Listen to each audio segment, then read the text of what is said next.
Erev Tov, Pesach Sheni, 14 Iyar, 50 000, 5786, 5786 Tav Shin Pevav.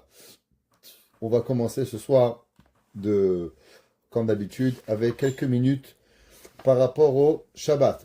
Alors, vous savez que dans la vie, il y a différentes façons de faire les mitzvot. On a parlé hier dans Teilim.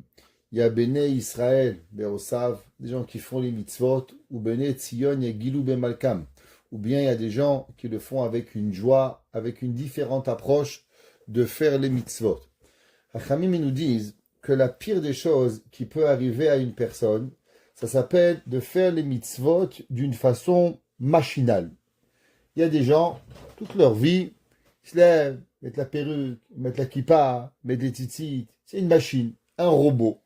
Le gars, il n'a aucun sentiment pour pouvoir y arriver. D'accord? Alors, c'est marqué dans les livres de Kabbalah. Yegiat achasidim ve'anche ma'ase.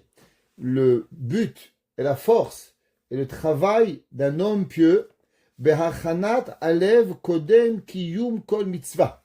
De se préparer, à savoir de l'accomplissement de chaque mitzvah. Ou beikar, et principalement, Bemitzvat ha-Shabbat shemakifa et kol yemei ha-Shavua. Ça veut dire que plus une personne, elle va se préparer au Shabbat, plus le Shabbat, il va avoir du goût. Il y a des gens, ils vont vous dire, le Shabbat, il m'angoisse.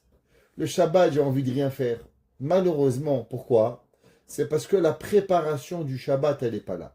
Shabbat, c'est pas dormir, c'est pas manger, c'est pas kiffer. Shabbat, il y a quelque chose de très spirituel dans le Shabbat.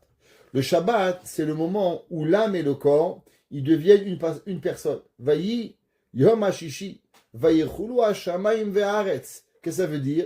Le 6e jour, Akadosh Baruch Hu, il a fini le ciel et la terre. Pourquoi? Parce que le ciel et la terre représentent la spiritualité et la matérialité. Maintenant, qui c'est qui est dans les deux côtés? Un animal, il est matériel. Un ange, il est spirituel. Maintenant, le soleil, il est spirituel. La terre, elle est matérielle. Qui c'est qui appartient aux deux mondes? C'est l'homme. Yom HaShishi. Pourquoi Kadosh Baruch Hu, il a créé le 6e jour l'homme et que Yom HaShishi vayichulu hashamayim ve'aretz, que le 6e jour, véritablement, il y a eu quelque chose qui a associé le spirituel et le matériel. Comment on arrive à associer le spirituel et le matériel? Ça, c'est par rapport à devoir à travers le Shabbat. Le Sefer HaKuzari, qui est un grand penseur, il a écrit comme ça. She'en tefilat hachasid, davar shebeminhag o shebaergel. Il dit un homme pieux, il prie. Il dit c'est pas un homme, il va prier d'une façon habituelle. Keshirat azarzir vehatuki. Il dit il y a des gens, c'est comme un perroquet. Il répète les mêmes mots. Tu vois le perroquet, tu mets une cassette, play, il avance. La même tfila, le même modani, la même etilat. C'est un touki. Touki en hébreu, c'est un perroquet. Il n'y a rien qui va qui va arriver. C'est marqué dans le verset. Lo ta'asu ken Hashem Elokechem. Il dit Rabbi Menachem Mendel de Kosk. Qu'est-ce que ça veut dire? Lo ta'asu ken Hashem Elokechem. Il dit qu'une personne, quand elle sert Hashem, on ne doit pas avoir notre vie. On va au travail, boulot, métro, dodo. Le gars, il se lève le matin, il va au boulot, puis il prend le métro, puis il revient, il va dormir. Il y a des gens, pareil, ils vont, se lèvent le matin, vont à la prière, font Shabbat, il n'y a rien, il n'y a pas de vie. La vie, elle est complètement absente de tout. Le verset, il est écrit et il dit comme ça. Vechai bahem ani Hashem. Qu'est-ce que ça veut dire, Vechai bahem ani Hashem? Alors, le rabbi de Gour, il dit la chose suivante. Quand un homme vechai bahem, quand un homme il vit la mitzvah, quand sa mitzvah elle devient une réalité, alors Ani Hashem, il ressent Hashem. Vous savez, un homme, il est dans le plus bon restaurant du monde, avec de la viande, avec des poissons, avec des vins, et le gars il mange, il dit ça goûte rien. Qu'est-ce que vous allez lui dire? Tu es malade. Il dit pourquoi tu es malade? Il dit les gens du monde, ils viennent manger dans ce restaurant, goûter ses vins, goûter ses poissons, goûter ses viandes. Comment tu goûtes rien? Tu as sûrement le Covid, tu as le Corona, c'est pas possible que tu goûtes rien. Pareil, une personne, le Shabbat, il ressent rien de différent. Son Shabbat, c'est ennuyant. Shabbat, il veut dormir. Shabbat, il veut rien. Shabbat, c'est barbant. Le problème, c'est pas le Shabbat. Le problème, c'est que tu as le Corona, tu as le corona spirituel, il y a le corona matériel, tu ne peux pas sentir, tu n'as pas de goût. Eh bien, tu as le corona spirituel. Qu'est-ce que ça veut dire le corona spirituel? C'est que tu ne ressens rien. Pourquoi il y a des personnes qui ne ressentent rien? C'est parce qu'ils ne se préparent pas à avoir et à comprendre. Il y a le Sefer Tanya. Le Tanya, il écrit la chose suivante et il dit comme ça. C'est marqué dans la Gemara, des Oved Elohim. Vous savez, la Gemara dit qu'il y a deux genres de personnes. Oved Elohim, celui qui sert Hachem, ou bien Velo Avado, celui qui ne sert pas Dieu.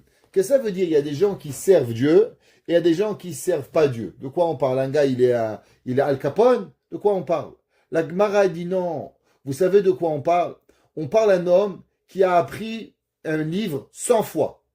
Lui, il s'appelle qu'il n'a pas servi Dieu.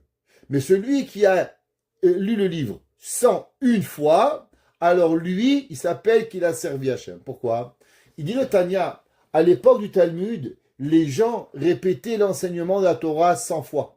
Alors un homme qui faisait que répéter, parce que tout le monde répète, alors automatiquement il ne s'appelle pas un serviteur de Dieu. Vous savez ce que ça veut dire un serviteur de Dieu? Un serviteur de Dieu, c'est quelqu'un qui est capable de changer. Il y a des gens, ils vous disent, oui, monsieur le rabbin, mais vous comprenez, ma grand-mère, elle ne faisait pas. Et mon arrière-grand-mère, elle ne faisait pas. Et ma mère, elle ne fait pas. Je dis, pourquoi ta mère, elle roulait en BMW? Ta mère, elle avait un cheval. Ta grand-mère, elle avait un âne. Skena au Maroc, ce qu'elle avait. Pourtant, toi, Baruch Hashem, tu habites chez Gucci. Baruch Hashem, tu habites à Yves Saint Laurent. Baruch Hashem, tu mets une quartier. Pourquoi dans le matériel, tu veux progresser?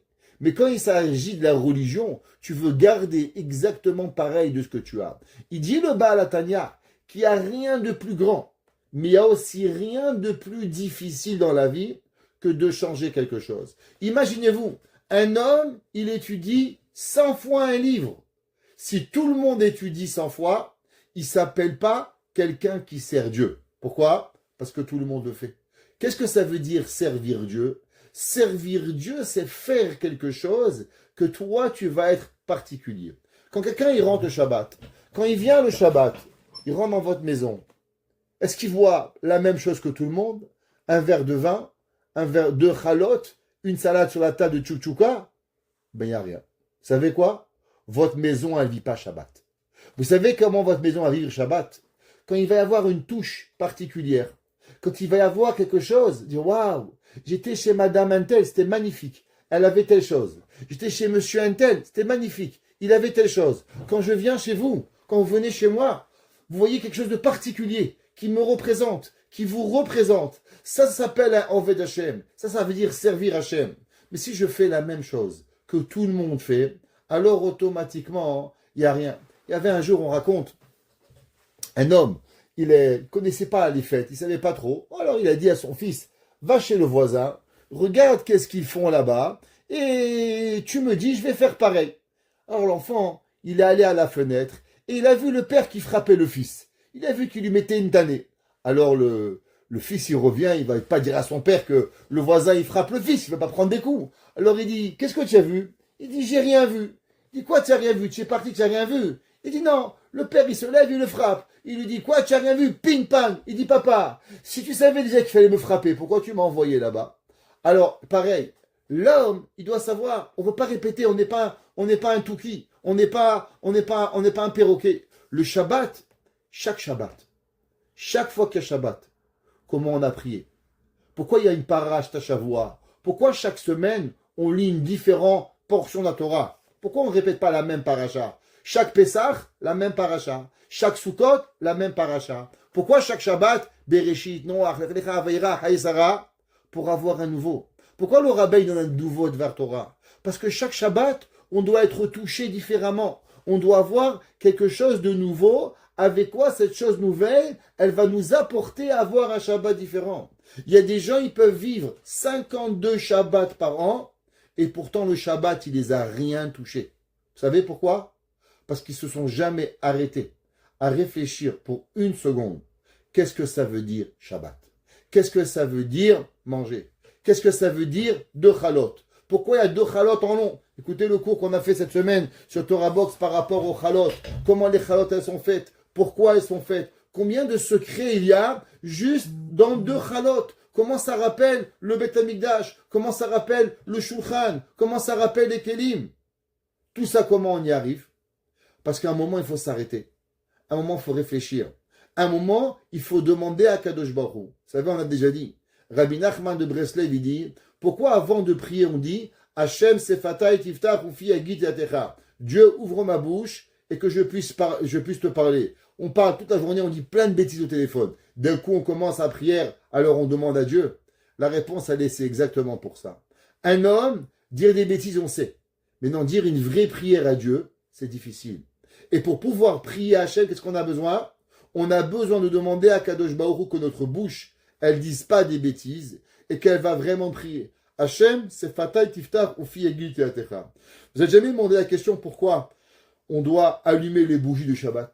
Pourquoi cette mitzvah? Asher kideshanu be mitzvot avetzivanu. Ouais, le hadlik ner sher Shabbat. Qu'est-ce qu'on veut? Qu'est-ce que ça veut dire d'allumer des bougies? Toute la semaine, tu allumes des bougies. Pourquoi d'un coup le Shabbat il vient, faut que tu allumes une bracha pour allumer une bougie? Parce que ton mari va s'énerver, c'est quoi? La réponse, elle est de la même façon qu'on doit prier avant de prier pour pouvoir recevoir le Shabbat. Pareil, avant même que le Shabbat y rentre, on doit recevoir le Shabbat avec une bracha. Qu'est-ce que ça veut dire? On demande à Kadosh Baruch Hu, s'il te plaît Dieu, fais que ce Shabbat, c'est pas un autre Shabbat, mais il soit le Shabbat. S'il te plaît, fais que ma prière soit pas une prière, mais devient la prière. Fais que le kidouche, quand mon mari va rentrer, ça soit pas un kidouche, mais il devienne le kidouche. Quand je vais cuisiner, pourquoi une maman, une femme, elle prélève la chala le vendredi? Pourquoi elle va élever la chala? Il a dit Asher kidishanu bemitzvot avetzivanu le afrish chala teruma, pour élever la chala. Pourquoi? Parce que qu'est-ce qu'on veut? On veut élever. On ne veut pas cuisiner un bout de viande. On ne veut pas avoir un bout de poisson. On a envie d'élever quelque chose. Il y a quelqu'un il m'a dit malheureusement, il est invité chez quelqu'un, Shabbat, une salade, et il lui a donné à manger des pâtes. Des pâtes? Il dit oui, mes enfants, ils aiment les pâtes. C'est Shabbat, des pâtes. Shabbat, c'est pas des pâtes. Shabbat, c'est pas manger. Quelqu'un qui n'a rien compris de ce que ça représente le Shabbat. Vous savez pourquoi? Parce qu'on croit qu'on doit manger, parce qu'on croit qu'on doit boire, parce qu'on croit qu'on doit faire, alors automatiquement, on a perdu le sens de tout. Même, par exemple, dire un Dvar Torah. Dvar Torah ne doit pas durer 4 heures. Un Dvar Torah, il doit être qu'une personne, elle doit rentrer, donner une idée, partager avec sa famille, partager avec son mari, partager avec sa femme, de façon à ce que le Dvar Torah qu'on va faire, il va marquer une question, une réflexion pour pouvoir arriver à ce qu'on a. Et c'est ça tout le but du Shabbat. Le but du Shabbat, il ne peut venir qu'à travers la préparation. Vous savez, quand est-ce qu'on a reçu la première fois le Shabbat dans la Torah? On a reçu le Shabbat après qu'on a sorti d'Égypte. On a eu l'ouverture de la mer Rouge.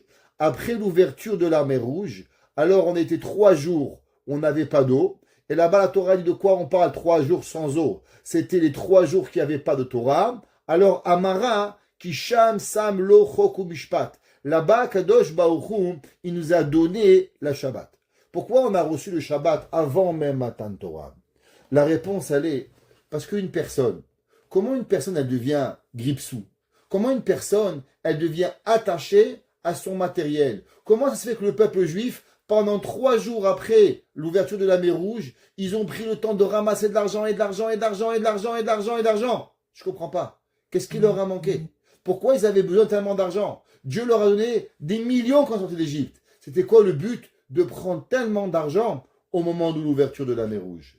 Et c'est là que Akadosh Baruch Hu, il a dit, il leur manque quelque chose. Vous savez qu'est-ce qui leur manque? Ils avaient du matériel. Ils avaient la spiritualité. Mais ils n'avaient pas cette balance pour pouvoir créer un équilibre entre le matériel et la spiritualité. C'est pas seulement quand on ouvre la mer Rouge. Un homme, il devient, il voit Dieu, Az Yashir, et après, il passe 3 jours à ramasser de l'argent. Comment c'est possible? C'est parce qu'il n'a pas trouvé son équilibre entre le matériel et le spirituel. Et c'est pour ça que Akadosh Baruch Hu, juste après l'ouverture de la mer Rouge, après qu'il a vu combien le peuple juif, il est devenu asservi à l'argent, qu'est-ce qu'il donnait comme cadeau? Kisham Sam Lo Choku Mishpat. Alors Akadosh Baruch Hu nous a donné le Shabbat pour qu'on puisse trouver cet équilibre entre le matériel et le spirituel. Mais comment on arrive à profiter du Shabbat? À travers la prière, à travers la préparation, à travers lire un Tehillim. Une personne, elle va cuisiner, ça n'empêche pas qu'elle peut prier à Hachem. S'il te plaît, Kadosh Baruch Hu fait que mon manger, il sort bien. S'il te plaît, Hachem, je vais mettre ma table de Shabbat. Je veux que ce Shabbat, il marque mes enfants. Je vais recevoir des invités. Je veux que les invités sortent avec le cœur léger. Je veux pouvoir que chaque chose que je fais ce Shabbat, il arrive. À la place de passer Shabbat au complet, à dormir jusqu'à midi, 1 heure, 2 heures. Il y a des gens, ils dorment jusqu'à midi, à peine s'ils vont à la synagogue, après ils se réveillent, un petit kidouche là, de 5 minutes, avec 4-5 verres de whisky, tout l'après-midi ils dorment. Et c'est quoi Shabbat? Ça Shabbat, Chas Shalom. Rabbi Ephraim, il s'appelait un grand maître. Il n'a plus jamais dormi le Shabbat, le jour où il a compris l'importance du Shabbat. Il a dit, si un homme il comprend à combien on peut avoir durant le Shabbat, alors on ne peut pas perdre une seconde à dormir. Je ne vous avais pas dit de ne pas dormir le Shabbat. C'est aussi une mitzvah de se reposer le Shabbat. Mais le but du Shabbat ne doit pas être à combien d'heures on a dormi. Dormi 12 heures, 15 heures, 20 heures. C'est pas ça Shabbat. Shabbat, il doit nous remplir de spiritualité suffisant pour amener avec moi, durant toute ma semaine, de la spiritualité dans ma semaine. C'est pour ça que tous les jours on dit Ayom, Yom, Echad de Shabbat. Un jour de Shabbat. 2 jours de Shabbat. 3 jours de Shabbat. Pourquoi? Parce que le Shabbat, il est le summum de ma spiritualité et chaque jour je viens puiser au Shabbat. Et si dimanche, Shabbat, il ne s'est rien passé, alors dimanche, il va se passer encore moins que rien. Et si mardi, il va avoir, alors ça va être rien du tout. C'est comme un jour, un comique, il a dit 1 plus 0, ça vous donne 0. Ouais, 1 et rien, ça donne rien. 2 et rien, ça vous donne combien? Rien. Maintenant, si je vous dis 3 fois rien, ça fait combien? Eh bien, 3 fois rien, c'est déjà quelque chose. Maintenant, le but, c'est que l'homme, durant le Shabbat, on doit emmagasiner et pas avoir moins que rien. On ne peut pas avoir le Shabbat rien. Parce que si le Shabbat, il est rien en spiritualité, alors le dimanche, vous allez avoir moins que rien. Et le lundi, encore moins que rien. Et le mardi, 3 fois rien. Alors votre semaine, elle va être nulle. Votre semaine, elle ne va pas pouvoir s'élever. Mais si vous remplissez votre Shabbat, vous donnez de la force à votre semaine pour pouvoir grandir, comprendre, et avec cela, Ezrat Hashem, pouvoir avoir la meilleure semaine.